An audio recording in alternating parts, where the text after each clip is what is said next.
tecnologias da informação e comunicação, as TICs, desempenham um papel fundamental na educação moderna, oferecendo inúmeros benefícios. Proporcionam acesso rápido e amplo a recursos educacionais, permitindo que o estudante aprenda a seu próprio ritmo. Para professores, as TICs oferecem recursos didáticos de qualidade, gestão de classe eficiente, compartilhamento de conhecimentos e desenvolvimento profissional online. No entanto, ainda existem desafios. Sabemos que a discrepância entre colégios particulares e públicos é um desafio educacional significativo. Sabendo disso, vamos falar um pouquinho com os alunos tanto de colégio particular quanto de colégio público para saber o que eles acham das TICs no ambiente escolar. Cara, é complicado falar sobre isso, sabe? Porque a gente tenta ter um bom rendimento na escola e os professores simplesmente dificultam tudo.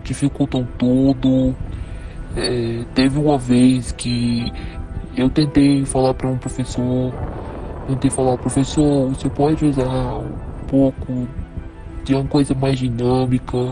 Fui falar para ele e ele simplesmente falou que preferia um método tradicional. A escola oferece assistência aos alunos? Da escola não tem um recurso, não tem nada que a coordenação possa fazer para ajudar.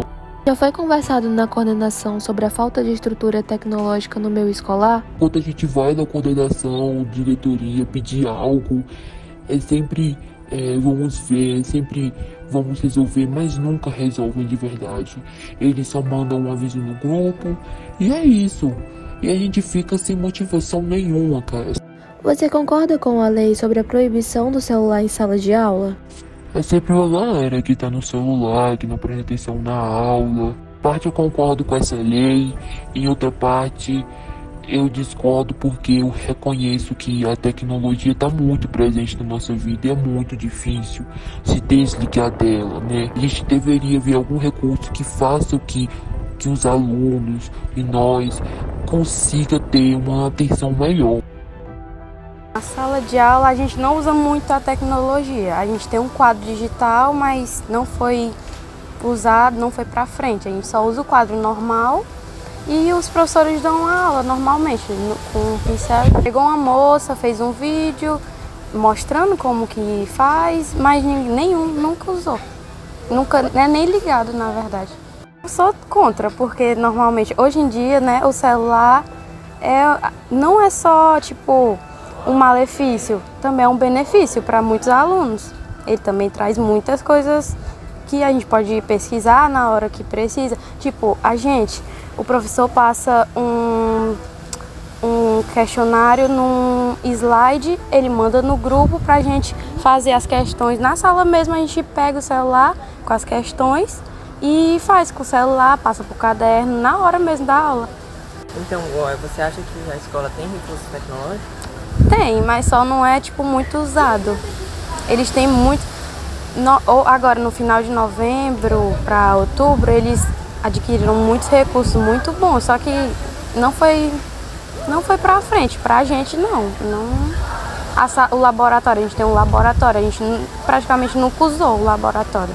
Informática, que como você disse, é um assunto muito importante e é muito difícil na escola, aqui por exemplo também.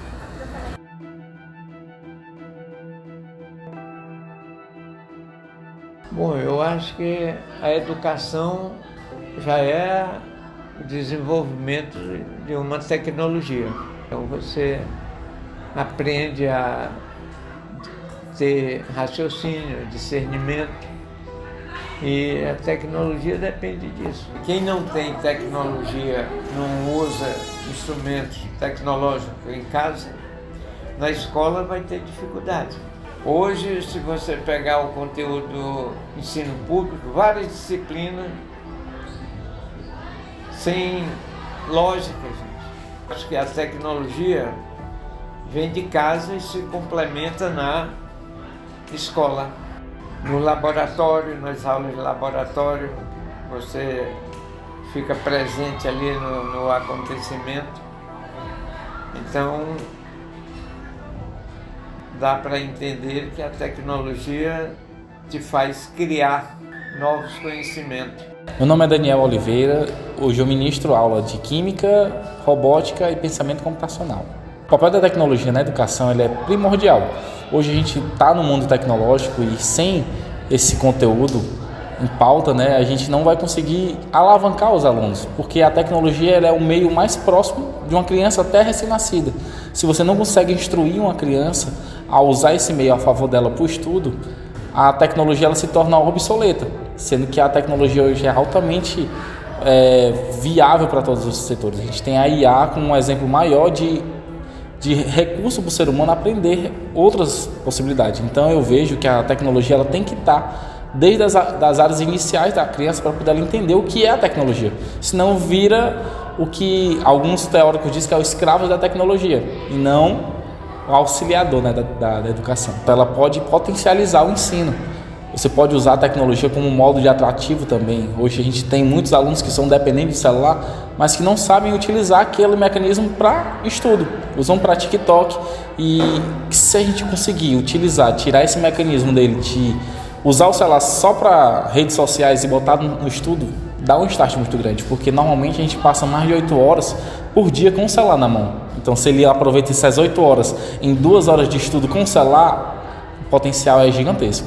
Os principais desafios, muitas vezes, é a questão do recurso em si. Muitos pais não tendem a dar celular para os filhos. E outros, em outros casos, que são a dependência excessiva. Então, uma das dificuldades é capacitar a maioria dos professores para poder usar esses recursos, que é um recurso muito viável. Hoje a gente pode usar o celular para dar uma aula multidisciplinar sem o aluno precisar de nenhum kit de robótica, nenhum kit de química, de física, tudo um simulador.